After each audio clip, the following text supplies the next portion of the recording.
Okay, we are live. Awesome. So, hi everyone. Welcome back to Think Take Live. I'm Liz, and this is Travis. Hi everyone, welcome back. Sorry. Uh, and if you have ever felt like every election has the same two choices that you did not ask for, well, that's not because good leaders don't exist. There are actually thousands of them out there. Uh, it's because the system buries them through big money, party gatekeepers, and mainstream media interference before you even get to hear their name. Well, Pink is going to do something about that. We connect citizens with candidates who actually want to represent them. No gatekeepers, no corporate filter, just real people finding real solutions. We invite you to follow us on our socials so that you do not miss what's coming next. And if you want to be a part of what we're building, head over to hub.futureis.org. The link to that is in the bio. So, Travis, I want to talk about something that has everyone really fired up right now and for really good reason, the Epstein files. But here's what's interesting to me, Travis. This might be the first time in a long time where people on both sides of the aisle are angry about the exact same thing. And that tells us something important about what the real problem actually is. So, what's hitting me, Travis, at this moment is that people are looking at these files and they're seeing the names from both big parties. They're seeing connections that cross every political line that we've ever been told actually matters to us. And suddenly, the usual playbook of blaming the other side isn't working. There is no side that is free from the blame of the Epstein files. So, Travis, what are we actually looking at here? Yeah, so this is really what we talk about the up down lens in real time playing out right in front of us. This is not a Republican specific scandal, not a Democrat specific scandal. This is a power scandal.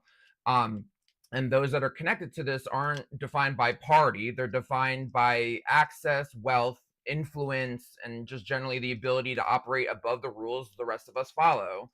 Um, so a lot of people are calling it the Epstein class. Even before all this, we call it the establishment, the ruling class. There's a lot of different words to it. It's not a conspiracy term. It's a plain description. People with enough money and enough connections that the normal rules don't apply to them. And they exist on both sides of the aisle, and they always have been. And that's a big part of what we try to articulate to people in our overall mission. Um, the reason it's so hard to process right now is that the way partisan framing works today, it requires a villain on the other team. So Democrats need to be able to blame Republicans and Republicans blame Democrats, but the villains are on both teams right now. So the whole framework of left versus right breaks down in this situation. And so, it's a difficult one, an uncomfortable one for a lot of people to navigate this. Um, and it shouldn't be surprising, but the ruling class has never been divided by the party the way they want you to be divided by party. That their goal is to keep us divided, but those at the top, they don't care which side is in power because they have their money on both sides. Their interests are being kept regardless. They have the influence, they have the money. So regardless of which side is in office, they're at that level where they're barely touched by the policies that are happening because they put the money in to make sure it's not going to touch them. That's so powerful. So, Travis, if this issue, the Epstein class, crosses party lines, and the usual left versus right framing that you talked about isn't making sense out of it, what should people actually be looking for? Yeah, so it's really about who has the power, and are they actually accountable to anyone, or do they operate completely outside with no set of rules. So like when you're looking at the Epstein situation, for example, look at it through up versus down, and part of the way it's framed kind of shifts. This isn't about which party is worse. It's about a class of people who are insulated by money and connections that the justice system barely touches. So the real question should be, it's it it like people shouldn't be asking what party is guilty. It should say, why does the class of people exist that can do this and face almost no consequences? I really like that. How do we identify the true culprit? And it's, and like we're saying, these party lines are not addressing who is actually harming, um, and is, like you said, is the villain in this situation. So quick reset of the room. If you are just tuning in, good candidates exist everywhere, but the system buries them before their name even crosses your screen. So Fink is connecting citizens with these leaders who actually want to represent them. No gatekeepers, no party filter. And if this is resonating with you, share the stream, let other people in on this bold plan that we have. Also, visit hub.futureis.org. The link is in the bio. We're going to plug right back into the conversation here. Travis, with all of this, here's what's frustrating to me. People are absolutely rightfully furious about the Epstein files and the Epstein class, like we're talking about. But when I, turn on the media and see what they're covering, it already feels like, the outrage is getting sorted into the usual partisan bins and the usual left versus right rhetoric, And like you said before, it seems very, look what their side did, look how wrong they are. Meanwhile, the actual accountability everyone is actually wanting certainly is not happening. So is that by accident? No, it's by design. Obviously, yeah. So the media playbook for anything that threatens the ruling class is like, turn it into a left right food fight. Get people to be exhausted in their anger and their blame, and really blaming one another rather than the system and those that actually deserve it at the top. So like really, like with this new lens, like watch any kind of mainstream media and see how it's covered. One network highlights the names connected to the other party, the other network does the same thing in reverse. So they're meant to shift blame on the left versus right. They're not gonna be as clear to point the finger at those with the most, like those on both sides with the most power. There's some people on TV, it's the further away from like official news, the sometimes people can stray a little bit from that narrative, but like at the core of it, CNN, MSNBC, Fox, that's kind of the narrative that they're pushing. And ultimately they're trying to argue about which party is worse instead of asking why are any of these people still walking free? Why is it like very, very few people at the end of all this are really going to be in trouble from any of this? There's because that class does not have much accountability. So the anger is real, the anger is justified, but the key to the establishment is misdirecting that anger, and that's their best defense. Is as long as citizens are fighting with each other horizontally and no one's looking up at those with the power on any side, it keeps the heat off of those that are in power and those are doing the influence. And so and the part that should make people the most furious is like, there will be scapegoats. There'll be a handful of people, a couple names that are going to get sacrificed, and that's to feed us a little bit of scraps that like get us feeling like, oh, justice was served. But the majority of those people are going to be completely scot-free at the end of it. So the blame should be that there's the larger system that enabled all of this, the access, the protections, the look the other way culture is at the highest level, and that stays untouched. That's what should have the focus in these situations. And again, more independent outlets are trying to like make that more known, but like the central influences that influence our TV and most of people's daily life, they're gonna keep things to the status quo, and they're gonna keep it the left versus right. And so it's in at the end of it, it's not going to be about accountability. It's about damage control. They just want to get through this moment. They do want your drama. They want you to keep tuning in. They want you angry as long as you're focusing it on each other. But at the end of it, they don't. They're not going to put the heat where the heat's deserved on the the ruling class, the Epstein class. Absolutely. And you said something earlier that I think points so directly to what we're talking about, those who deserve it. And like you said, it's this pointing at the other team and saying, we're not them. They're worse off than us. But again, like you're saying, Travis, that is leading us towards elect me instead, rather than actually addressing accountability and, how do we actually address this mess that we're angry about, rather than just waiting for the next election cycle where some other party is going to magically bring that accountability. So, we're saying that this anger is absolutely real and needed, but it's being channeled into these partisan blame games and this game of pointing fingers, and not actually intending for actual accountability. So if that is the way things are today, how do we break out of that cycle, Travis? Yeah, so first you have to recognize like the outrage is being used against you. Like outrage is a perfectly natural human thing. That in itself isn't bad. It's how it's being directed is the problem, essentially. If the coverage you're consuming only shows you names of the party you already hate, that's not journalism. If they're not showing that it's both sides, that's manipulation. They're feeding your confirmation bias so you stay engaged with their network instead of demanding real consequences. They're trying to blame it that only one side of it is at fault and the other side has nothing to do with it.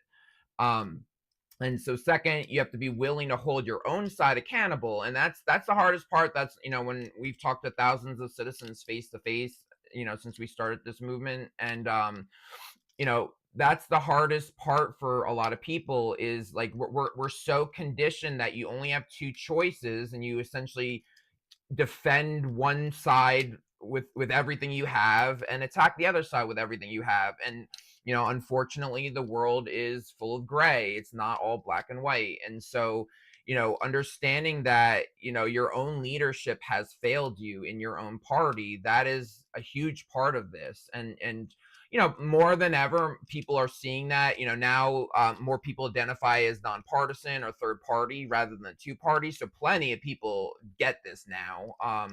But there's still that conditioning. And even those that get it, they still end up falling into the same traps sometimes in their day-to-day, because that's what the media and the party gatekeepers and the money wants you to do. They want you to stick to the status quo. They don't want the change that you demand. So when a name of your own party shows up, the instinct is to minimize it, explain it away, say like, oh, it's, give them excuses. But like, that's what keeps us trapped in this, that, you feel compelled to defend your half, even though that, half the country is not on your side. It's not that simple. So that's a hard one. And then the last thing is like, diving into this up-down lens, it forces you to see past this. You stop asking which team are they on and start asking, are they being held accountable? Yes or no? Like, are they held accountable to us? Are they, BSing? Are they, just part of this status quo? And they're not going to actually, they don't have your intentions at heart. And so that's part of the up down lens that we're trying to promote in our narrative. And that absolutely feeds into empowerment of the voters, of the people that have this outrage. Stop buying into the other side is worse game that the media portrays, politicians portray, and actually, define yourself. You are outraged, and whatever party you belong to is not addressing that outrage properly. So it's about finding better candidates, the media who covers actual stories rather than blaming the other side. It's about finding better outlets and representatives to address you rather than just relying on party lines to do so. And a quick reset, if you are just joining in to the conversation, Think uh, is providing a way for better candidates and better media choices to be accessible. Good candidates exist everywhere, but the system buries them before they even have a chance for their name to be heard by you.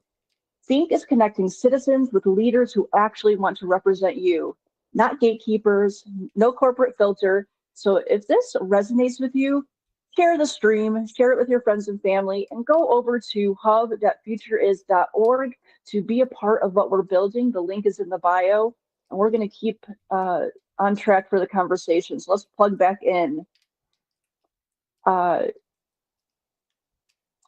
So Travis, people are angry, right, about this, and we keep saying that because it's that's not what we're trying to fix. People should be angry, but that anger, we've been angry about a lot of things before, and the same cycle goes on, right? There's mass outrage, a few news cycles that pretend to address it, and like you said, there's probably going to be a scapegoat or two, but then everyone kind of moves on, and nothing structurally changes about that outrage that we started with. So how do we make this time different? How does the outrage that both sides of the aisle are feeling actually turn into real accountability? Yeah, so it's not going to just turn into accountability on its own, and it never has. It's outright outrage without infrastructure just fades. The system is built to absorb that anger, and we there's so many people that want to do something, that do things, mass protests, phone calling, calling the senators, things like that, but it ends up like people are angry, they want to do something, it's spread out, it's not as calculated as it would need to be.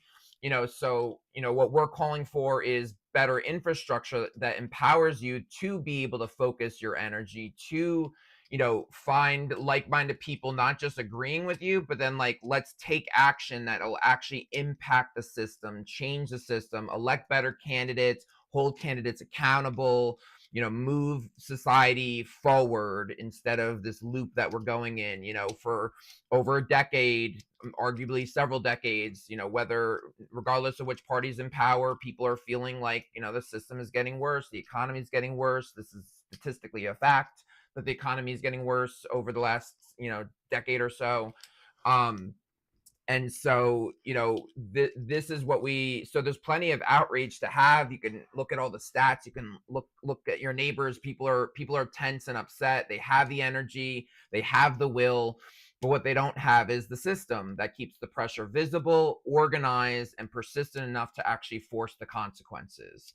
And, so that's what we're building, not just for the story, but for patterns underneath it.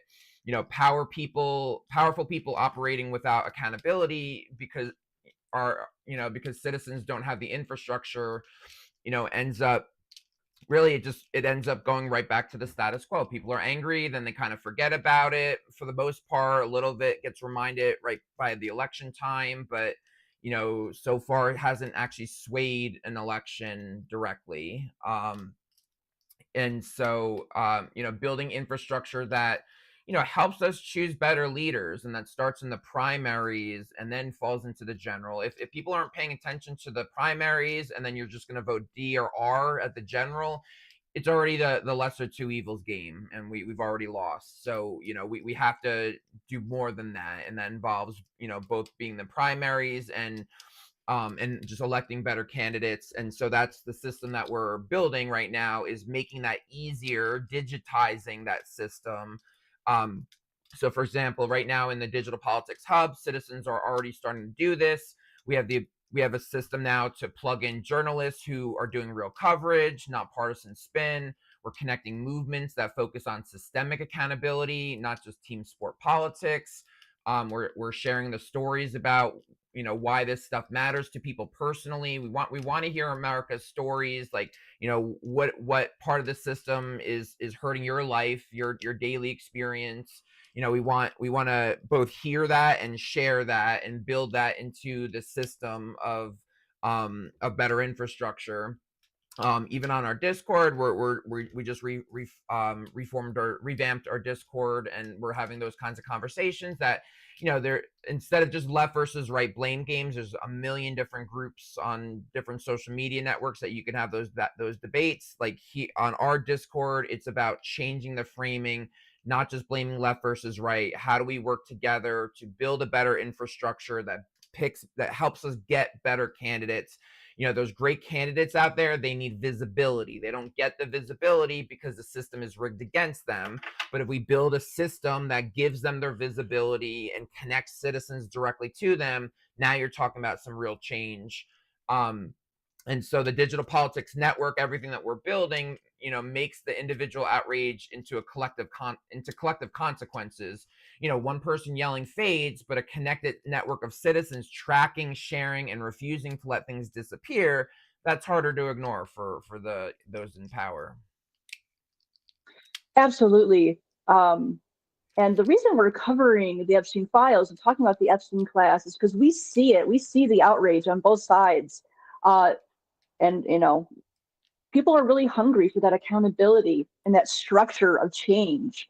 So, someone watching this, Travis, who is also outraged, also wants that accountability and feels the same anger that we're feeling about the lack of change.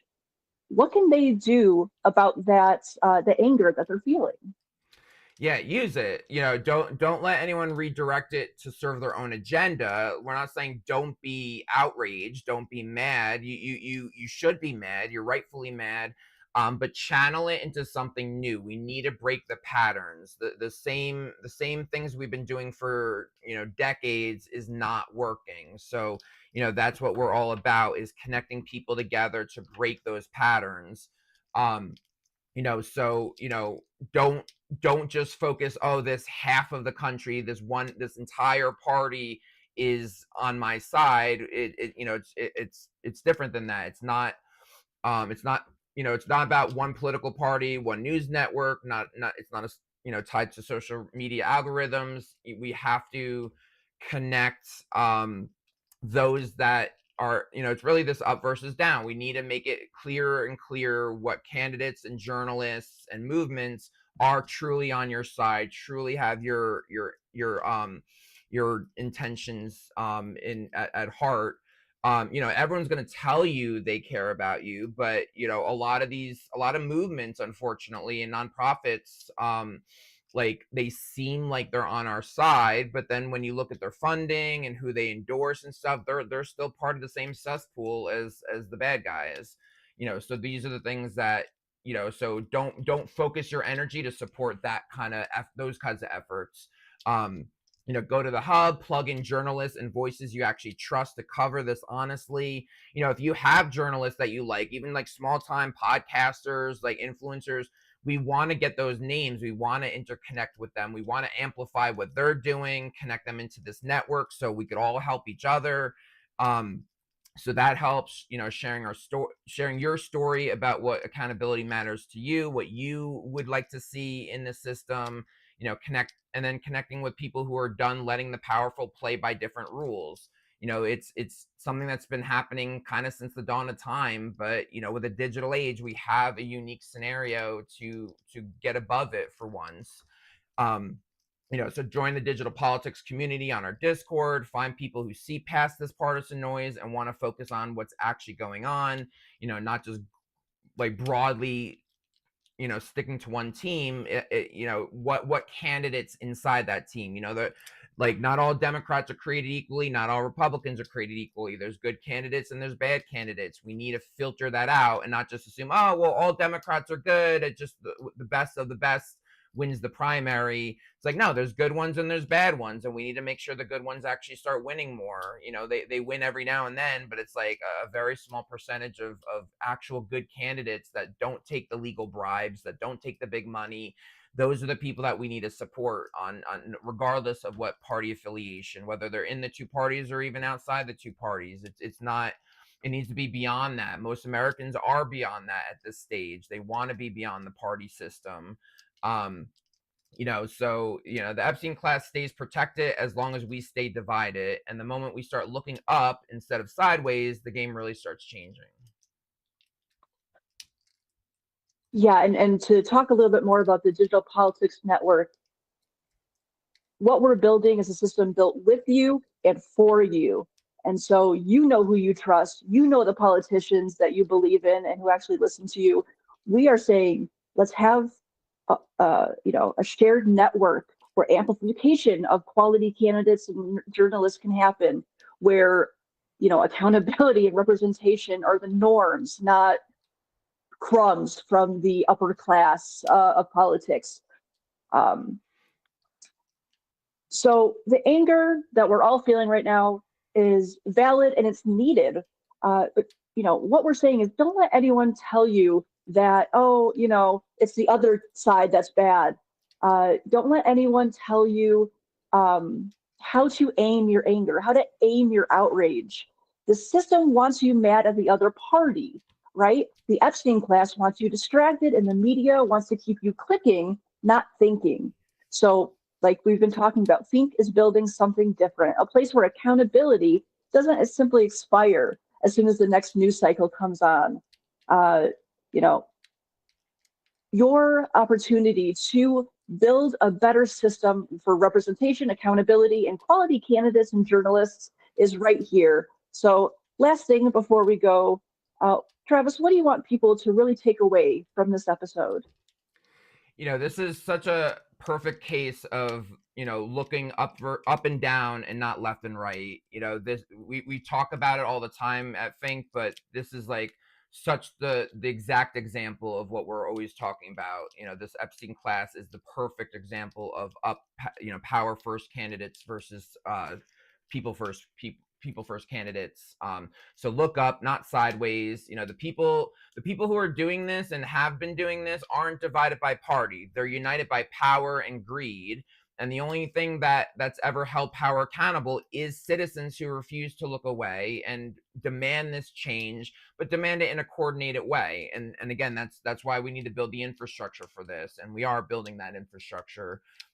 So join us. We can make a difference. We just have to break the patterns, build infrastructure, be more structured, be more organized. Our organized outrage can actually do something powerful. It's just right now it's spread all over the place at different people, different enemies, and it's really not going to get us anywhere, keeping it spread like that.